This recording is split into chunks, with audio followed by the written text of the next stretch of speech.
Merci Madame la maire. Madame la maire, mes chers collègues, notre groupe tient tout d'abord à remercier le groupe Changer Paris de mettre à l'honneur les familles à Paris à travers cette délibération. Car s'il est bien un sujet sensible et décrié de votre politique, c'est bien la place, ou précisément l'absence de place, que vous avez décidé de laisser aux familles dans notre capitale. La présence de familles, d'enfants, de jeunes est essentielle pour éviter le vieillissement d'une ville et pour maintenir son dynamisme. Or, les chiffres sont là, implacables dans leur réalité. Paris perd de sa population avec une moyenne de 11 000 habitants par an selon les dernières données de l'INSEE, et les 3 000 inscriptions en moins pour la prochaine rentrée scolaire sont tout autant inquiétantes. Une érosion lente, mais une érosion qui devient structurelle et qui doit impérieusement vous interroger, Madame la maire, mais malheureusement, vous n'entendez pas les alertes que vous envoient les familles.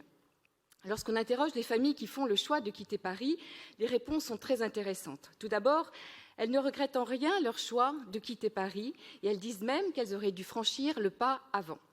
Ensuite, elles expliquent qu'elles étaient prêtes à rester à Paris, à supporter des logements exigus, des loyers plus chers, des temps de transport importants pour aller travailler, si Paris n'était pas devenue ce qu'elle est depuis que vous êtes arrivée aux commandes de la ville. Madame la maire, les familles ont besoin d'une ville apaisée pour rester dans leur ville, une ville en harmonie avec ses habitants. Une ville apaisée, c'est un espace public organisé où les piétons ne risquent pas d'être renversés par les vélos ou les trottinettes. Une ville apaisée, c'est disposer d'une place de crèche pour une famille lorsqu'un enfant arrive. Une ville apaisée, c'est disposer d'un logement social lorsqu'il est éligible et puis le quitter lorsqu'il n'y est plus pour que le parc social tourne. Une ville apaisée, c'est pouvoir sortir le soir en sécurité ou laisser sortir ses enfants en toute tranquillité. Une ville apaisée, c'est la préservation d'un cadre de vie, une ville où son histoire et son patrimoine sont respectés, où la propreté est la règle.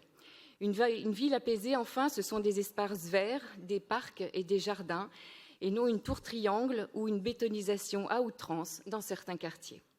Bref, une ville apaisée, c'est tout le contraire de la politique que vous menez à Paris et que les familles subissent en premier.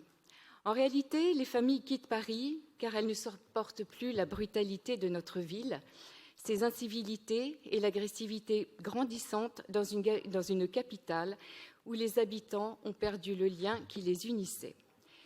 Les familles, ce sont les parents, ce sont les enfants, mais ce sont également les grands-parents ou les personnes en situation de handicap qui ont des difficultés à se déplacer et qui sont dans l'obligation de prendre leur voiture pour faire des démarches quotidiennes, mais qui ont de plus en plus de mal à le faire. Ne les oublions pas, Madame la maire, ne les oubliez pas. Alors oui, nous voterons bien évidemment la délibération du groupe Changer Paris pour donner de véritables moyens à notre ville, pour donner envie aux familles de rester dans notre capitale, pour qu'elle reste le cœur battant de notre capitale. Alors que notre ville a tous les atouts nécessaires pour réussir, dire aux familles « je vous aime » ne suffit plus, Madame la maire, car comme vous le savez, il n'y a pas d'amour, il n'y a que des preuves d'amour. C'est ce que vous demandent les familles à Paris et je vous remercie.